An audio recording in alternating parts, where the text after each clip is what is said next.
منعقد ہوئی امیر حیدر خان ہوتی صاحب کی صدارت میں، اور تمام ہمارے اکابرین یہاں پہ تشریف رکھتے ہیں۔ اس حوالے سے میں چونکہ پریس کانفرنس وہ کریں گے، اعلامیہ جو جاری ہوا تو وہ مشترکہ طور پہ تمام سیاسی پارٹیوں نے قبول کیا، تو میں جلدی وہ آپ کے سامنے رکھتا ہوں، اور اس کے بعد امیر حیدر خان ہوتی صاحب آپ سے مخاطب ہوں گے۔ تو آپ پھر بیچ میں اس میں بریک مجھے نہ لگائیں، پھر کوئی سوال کرنا ہے تو امیر حیدر خان ہوتی صاحب سے آپ کو سوال کرنا ہے۔ آل پارٹیز کانفرنس کا مشترکہ اعلامیہ 3 مئی 2023 اسلام آباد۔ موجودہ سیاسی، عدالتی اور اقتصادی بحران نے غیر یقینی صورتحال پیدا کر دیا ہے۔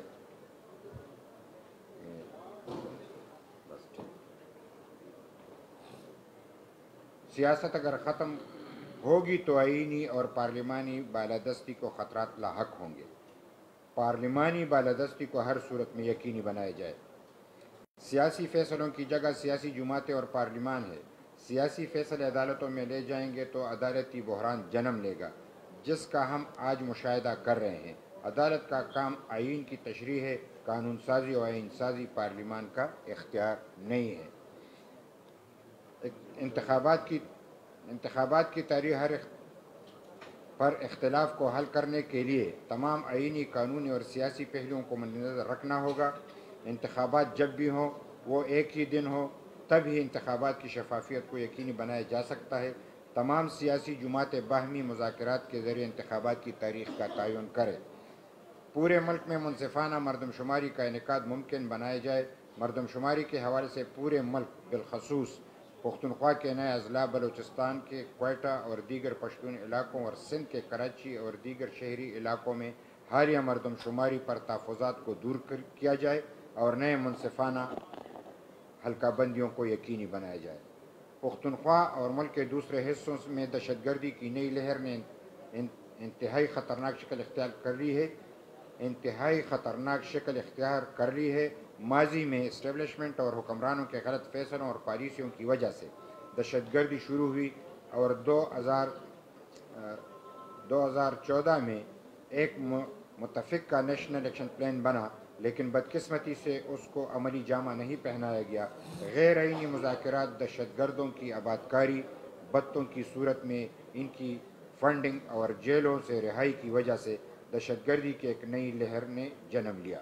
دہشت گردی کے حوالے سے جو متفق کا نیشنل ایکشن پلان بنا تھا، اس پر عمل درآمد کیوں نہیں ہوا، اس کے ذمہ داروں کا محاسبہ کیا جائے۔ عوام نے ماضی کے تمام فوجی آپریشنوں پر عدم اعتماد کا اظہار کیا ہے، کیونکہ ان آپریشنوں کی وجہ سے دہشت گردوں کی بجائے عوام کو شدید جانی و مالی نقصانات اٹھانے پڑے ہیں۔ عوام دشمن آپریشنوں کے ذریعے ذمہ داران کے خلاف قانون کے مطابق کارروائی کی جائے۔ ہمارا مطالبہ ہے کہ civil armed forces, police levies کو جدید خطوط پر منظم اور مسلح کر کے عوام کی تائید و حمایت سے دہشت گردوں کے خلاف ٹارگیٹڈ اور مؤثر کارروائی کی جائے۔ پختونخوا میں نافذ action and aid of civil power, جسے عوام دشمن اور مارشلائی قانون کا فوری خاتمہ کیا جائے۔ عدالتی بحران، سپریم کورٹ کی تقسیم انتہائی قابل افسوس ہے۔ فل کورٹ کا نہ بننا، 63A کی تشریح کے بجائے آئین لکھنا اور 4-3 کا فیصلہ نہ ماننا اس بحران کی بنیاد ہے۔ ہمارا مطالبہ ہے کہ عدلیہ آئینی دائرہ اختیار میں رہتے ہوئے خود کو آئین کی تشریح تک محدود رکھے۔ معاشی پالیسیوں کی وجہ سے ملک کی معیشت تباہ ہو کر رہ گئی ہے۔ معاشی بدحالی، مہنگائی اور بے روزگاری نے عام آدمی کی زندگی بہت مشکل میں ڈال دی۔ بجلی، گیس، پٹرول اور آٹے کے بحران نے عوام کی نئی زندگی اجیرن کر دی ہے۔ ہمارا مطالبہ ہے کہ ایک نیا میثاقی معیشت تشکیل دیا جائے۔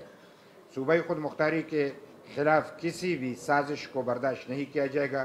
18ویں آئینی ترمیم پر اس کی اصل روح کے مطابق عمل درآمد کیا جائے۔ اختیارات کی نچلی سطح تک منتقلی کو یقینی بنایا جائے۔ اور فوری طور پر نیشنل فائنانس کمیشن کا اجرا کیا جائے، ساتھ ساتھ بجلی کے خالص منافع اور گیس و پیٹرول کا سرچارج و رائلٹی اور ان جیسوں دوسرے صوبائی آئینی حقوق کے تحفظ کو یقینی بنایا جائے۔ ملک میں طلبہ یونینز کو فوری طور پر بحال کیا جائے۔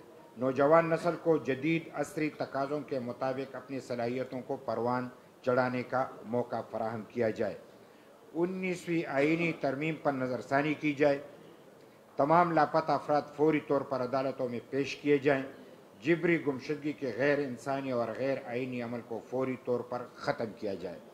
1977 میں قومی اسمبلی سے منظور شدہ زرعی اصلاحات کا قانون بحال کیا جائے۔ شہری اراضی بالخصوص ریل اسٹیٹ کی اسکیموں کی حد مقرر کیا جائے۔ یہی ہمارے آج کا اعلامیہ ہے، اور تمام شرکاء نے یہ اس لیے آپ کے سامنے پڑھ کے سنایا کہ تمام شرکاء کی منظوری کے بعد یہ آپ سے ہم نے شیئر کیا۔ اور اب میں امیر حیدر خان ہوتی صاحب سے گزارش کروں گا کہ وہ آپ سے مخاطب ہوں۔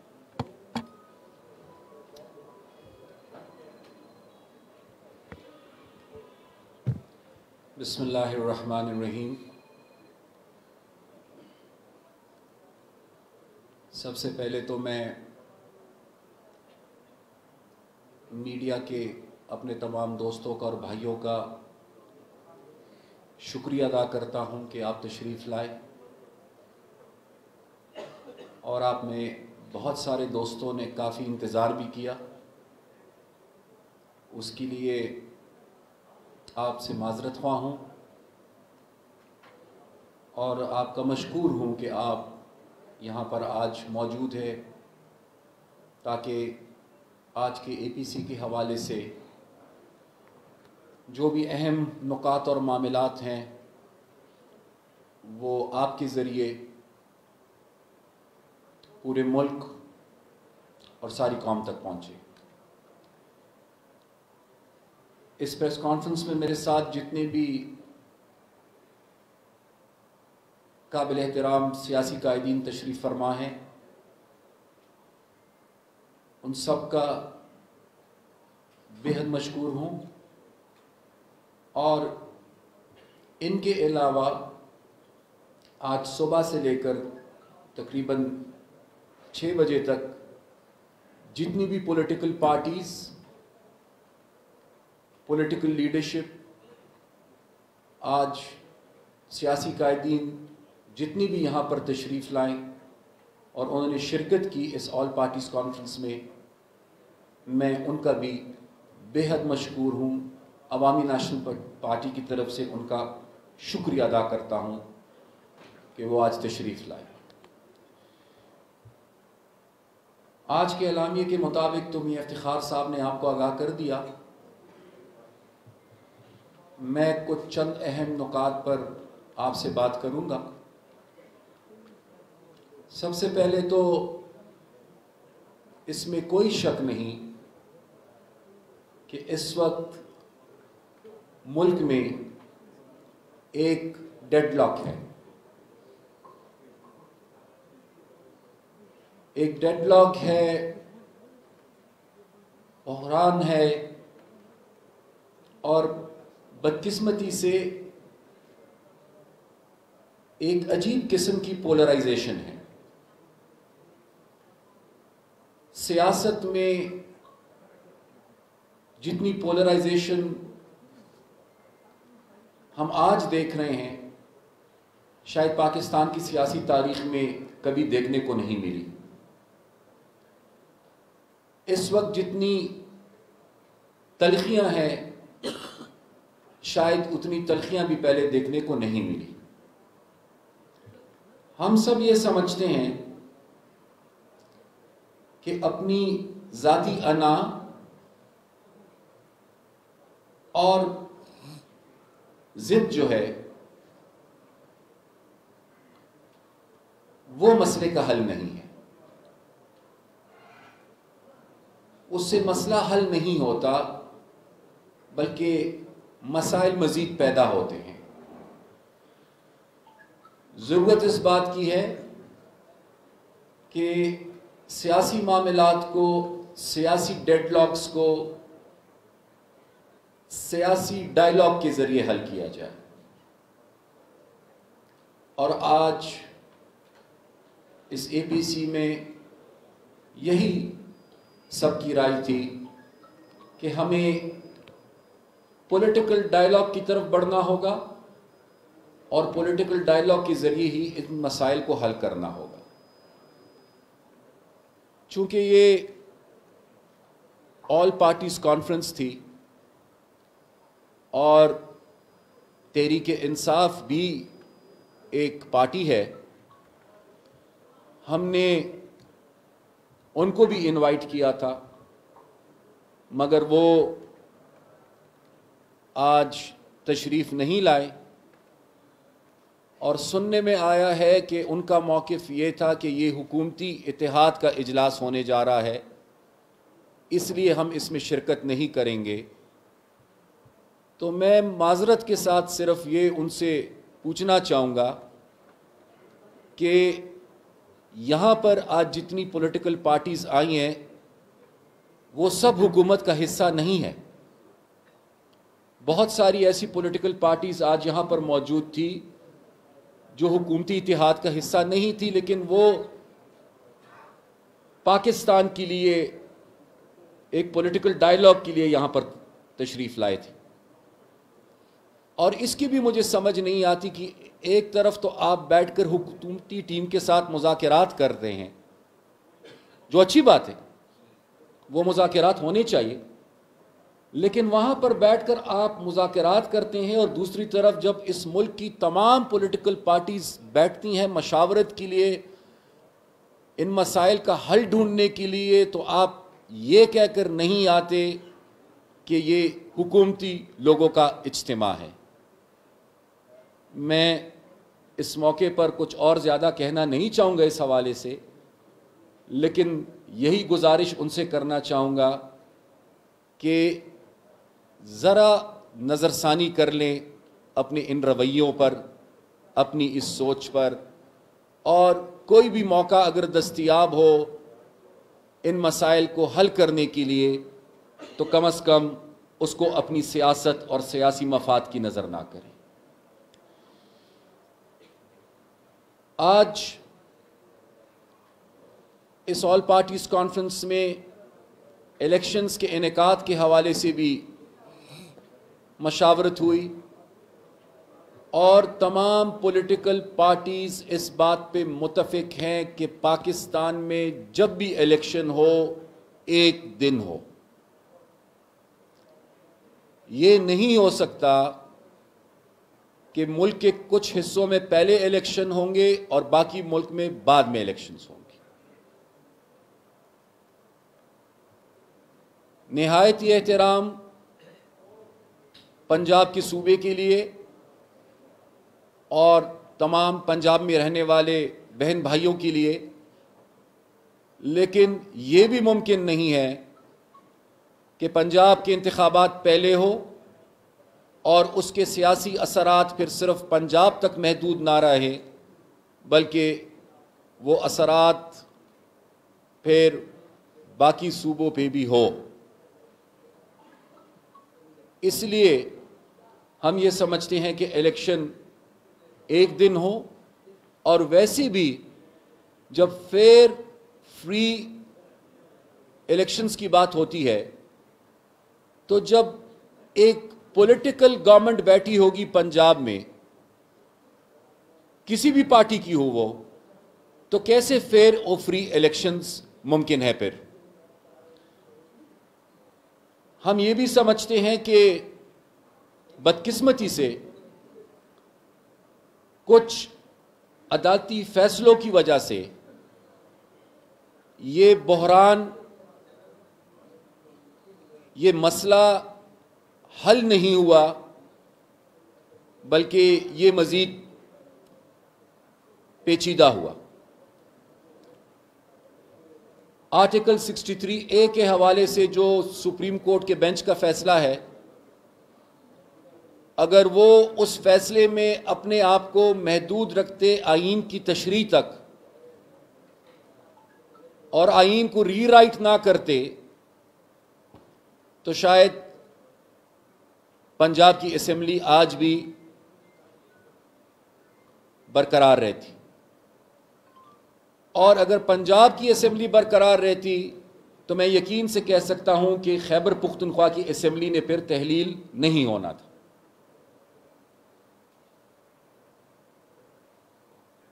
میں اس موقع پہ یہ بھی کہنا چاہوں گا کہ اگر گستاخی نہ ہو تو کہ یہ تو کہا جاتا ہے ہمیں کہ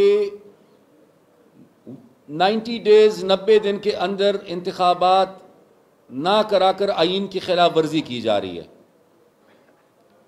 لیکن یہ بھی ہمیں سمجھایا جائے اور بتایا جائے کہ آئین میں یہ کہاں پہ لکھا ہے کہ چیف منسٹر ایک صوبے کے اپنی مرضی کے مطابق نہیں، اپنی سوچ کے مطابق نہیں، بلکہ وہ پارٹی لیڈر کے حکم کے مطابق اسمبلی کو تحلیل کریں گے، اور وہ بھی ایک ایسے پارٹی لیڈر جو خود یہ اعتراف کر چکے ہیں کہ ان دونوں اسمبلیز کو انہوں نے باجوہ صاحب کے مشورے پر تحلیل کیا۔ اگر آئین میں یہ لکھا ہو کہ اسمبلی باجوہ صاحب کے مشورے پر پارٹی لیڈر کے حکم پر تحلیل ہوگی تو پھر تو بالکل ٹھیک ہے، لیکن اگر آئین میں اس بات کی گنجائش نہیں ہے تو پھر تو جہاں سے یہ بات شروع ہوئی ہے ان دونوں اسمبلیز کے حوالے سے وہی غیر آئینی ہے، آئین میں کوئی اس کی گنجائش نہیں ہے۔ اس کے ساتھ ساتھ آج دہشت گردی کی جو صورتحال ہے، جو ایک نئی لہر ہے، ابھی وہ پرانے زخم تازہ تھے، وہ زخم ابھی بھرے نہیں تھے کہ ہمیں نئے زخم دیے جا رہے ہیں، اور یہ صورتحال جو آج ہم دیکھ رہے ہیں یہ کس کی وجہ سے؟ یہ ان کی وجہ سے جو مذاکرات کے نام پر دہشت گردوں کو واپس لے کے آئے، جنہوں نے دوبارہ ان کو ری سیٹل کرنے کی کوشش کی، جنہوں نے ان کو یہ موقع فراہم کیا کہ وہ دوبارہ پاکستان کی سرزمین پر پاکستان کی عوام کا خون بہائے۔ آج ان دہشت گردوں کے خلاف کارروائی سے، کسی بھی کارروائی سے پہلے یہ بات ضروری ہے کہ جو لوگ اس سازش میں ملوث ہیں، جو بھی ہے، جہاں بھی ہے، جس ادارے سے بھی ان کا تعلق ہے، جس بھی سیاسی جماعت سے ان کا تعلق ہے، جو لوگ اس سازش میں ملوث ہے، سب سے پہلے پاکستان کے آئین اور قانون کے مطابق ان کے خلاف فوری طور پر کارروائی ہونی چاہیے، پہلے تحقیقات اور پھر کارروائی۔ اور تحقیقات کے لیے بھی میرے خیال سے زیادہ وقت درکار نہیں ہوگا، اس لیے کہ سب کچھ ہمارے سامنے ہے۔ لیول پلینگ فیلڈ کی بات کی جاتی ہے کہ لیول پلینگ فیلڈ دستیاب ہونا چاہیے۔ آج ہر کوئی لیول پلینگ فیلڈ کی بات کرتے ہیں۔